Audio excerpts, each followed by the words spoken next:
never changes.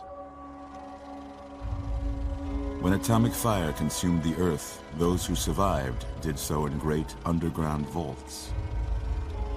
When they opened, their inhabitants set out across the ruins of the old world to build new societies, establishing villages, forming tribes. As decades passed, what had been the American Southwest united beneath the flag of the new California Republic, dedicated to old world values of democracy and the rule of law. Through it all, the New Vegas Strip has stayed open for business, under the control of its mysterious overseer, Mr. House, and his army of rehabilitated tribals and police robots. You are a courier, hired by the Mojave Express to deliver a package to the New Vegas Strip. What seemed like a simple delivery job has taken a turn for the worse.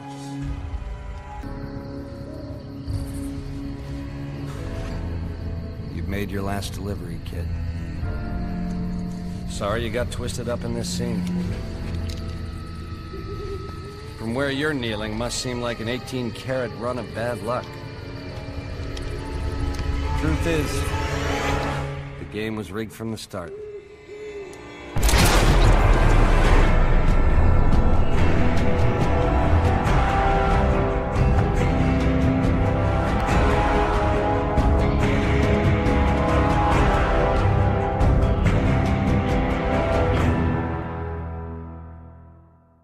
Fallout New Vegas, a role-playing game released in 2010 for the PC, the Xbox 360 and the PlayStation 3. The game is part of the popular Fallout series and is set in a post-nuclear war version of Las Vegas and the Mojave Desert surrounding it. The various communities that inhabit the Mojave see in Vegas a utopia and are preparing for the war that will determine the city's future ruler. 20th century philosopher and theologian Paul Tillich once argued that to be man means to have utopia, suggesting that utopianism is an essential part of human nature and that therefore all humans have some idea of what a perfect, or at least a much better, world would be like and of what humanity should do to achieve it.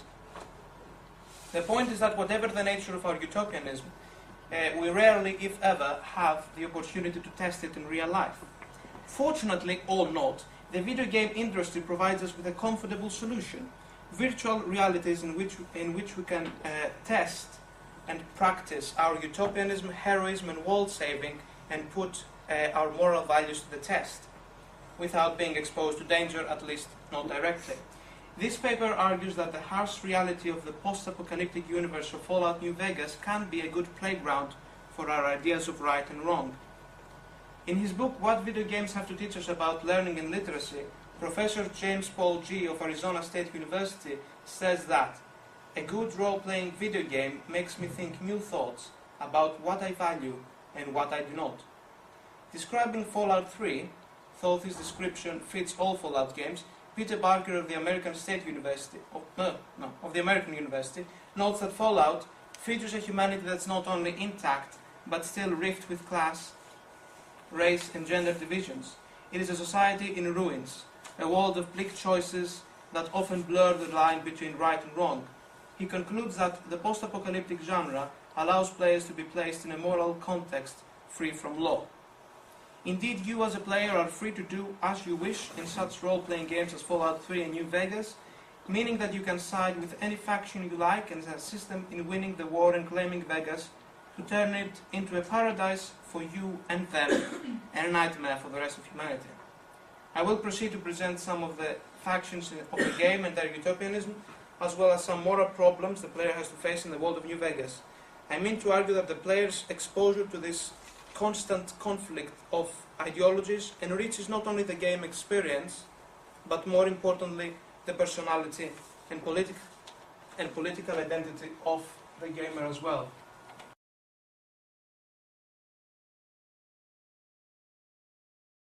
We wanted to make the player feel like the factions were well-grounded, they had very believable motivations. We want the player to experience those factions. We want them to know what politics are at stake and what ideologies these organizations represent. So when they choose what factions they want to work with, It's based on something more than just a gut, they're good, they're evil reaction. So if you support Caesar, or if you support NCR, or if you help the great Khans or the kings, it's going to make a big difference. You can decide, you know what, I don't think any of you are really particularly well suited to be running this place, so I'm going to fix that. That's where you essentially are either the active champion of Vegas, or you basically just said it's anarchy now. It's a sin to tell.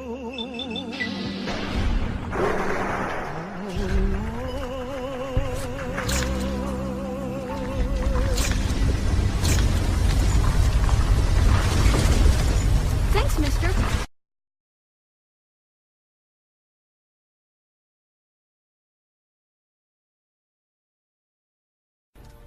Kaibobs joined me, and the Fredonians after that. All the pissant tribes with names that should be forgotten.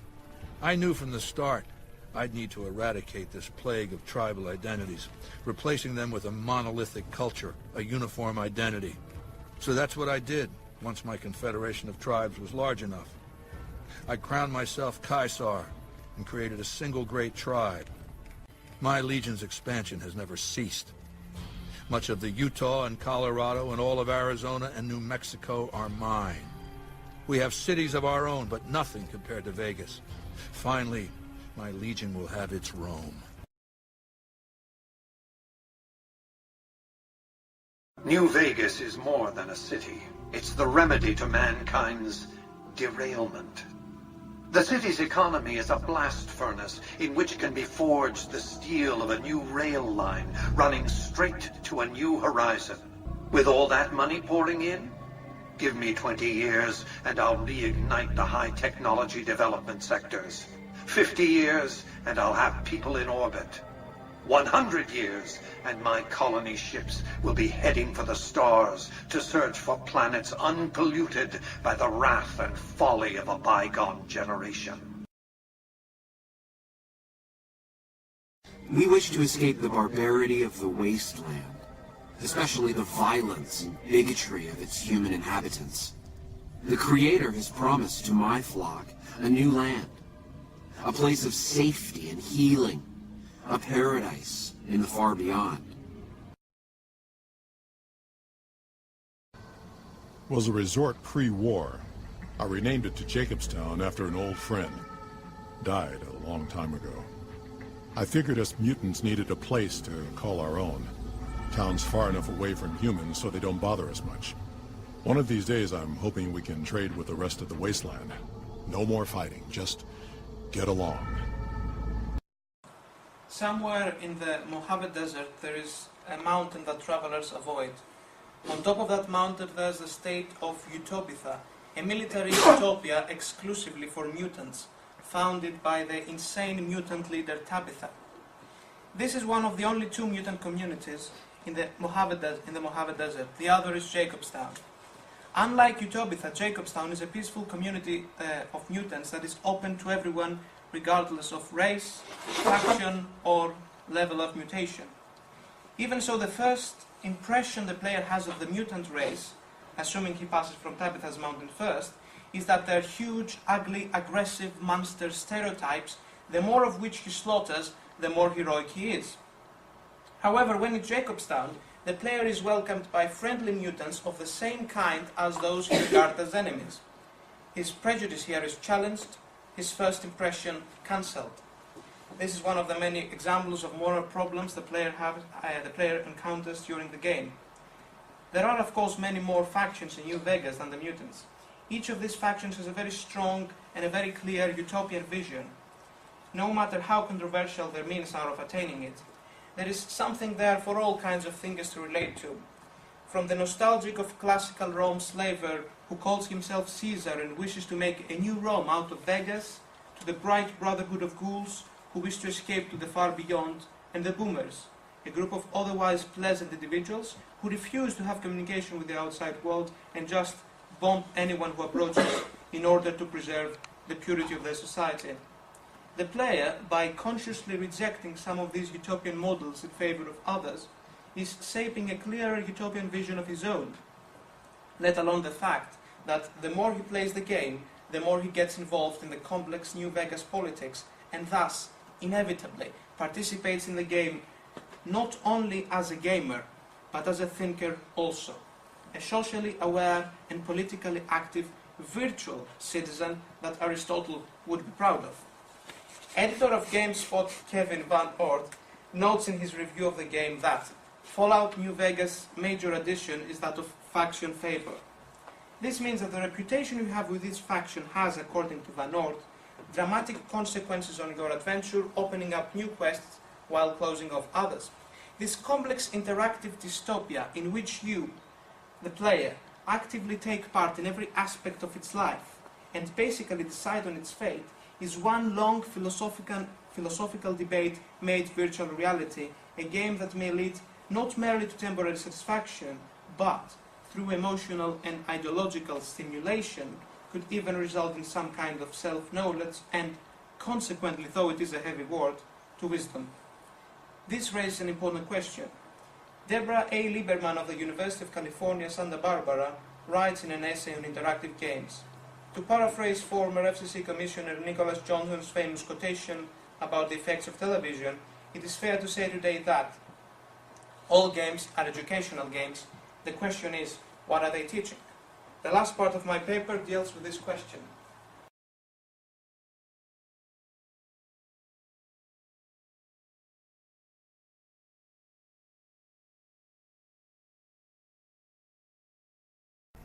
I used Imperial Rome as the model for my legion precisely because it was so foreign, so alien. I'd seen what had become of the NCR's attempts to emulate the culture of pre-war America, the infighting, the corruption. Rome was a highly militarized autocracy that effectively integrated the foreign cultures it conquered. It dedicated its citizens to something higher than themselves, to the idea of Rome itself. In Rome, I found a template for a society equal to the challenges of the post-apocalyptic world, a society that could and would survive, a society that could prevent mankind from fracturing and destroying itself in this new world by establishing a new Pax Romana.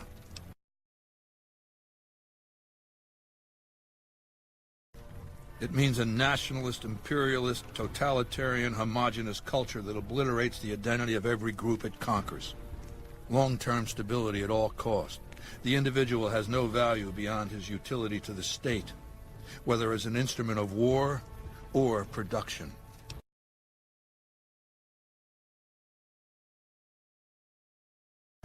No, I'll destroy it because it's inevitable that it be destroyed. It's Hegelian dialectics, not personal animosity.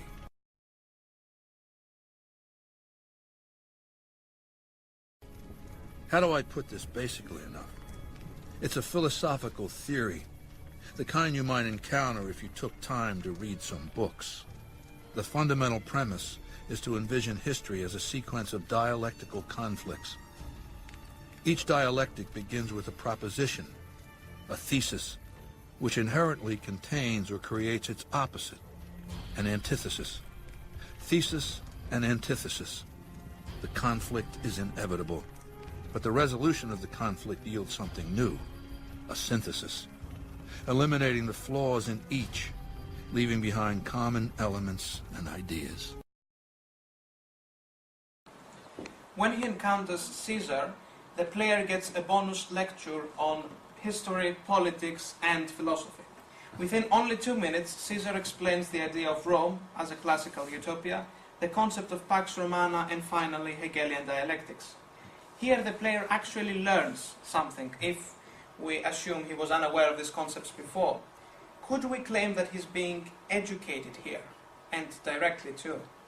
According to Ute Ritterfeld and Rene Weber, most video games currently available follow the motivation and/or the reinforcement paradigm to combine entertainment with education. The role of gameplay in the motivation paradigm can be described as seduction with the goal of entertainment to allocate affection and direct it to educational content. Yet the question remains, what is it that people actually learn from games? A brief explanation of Hegelian dialectics by Fallout Caesar could impress a gamer who had never thought of reading philosophy before, and might even inspire him to such an activity as book opening and hopefully reading too. But is that all there is to it? Professor G sees in video games a new model of education, arguing that the active critical learning they are offering is superior to the passive learning that takes place in schools. He argues that one way to deliver good learning in schools and workplaces would indeed be via games and or game-like technologies. I would add that precisely because of the effect they can have on the player, video games can not only take part in the modern educational system, but they can also educate in areas where the system cannot. Moral education would be such a field. Professor Christoph Rapp of the University of Berlin reminds us that Aristotle repeatedly insists that teaching or intellectual training is not enough for effecting a sustainable improvement of the character, and concludes that the virtuous person is the emotionally well-trained one. Surely in New Vegas we can at least explore our emotions. A player may feel guilt, for example, or pride for killing a certain group of mutants. Or he may feel awe and respect when facing Caesar, or instead the will to rise against him and everything he represents.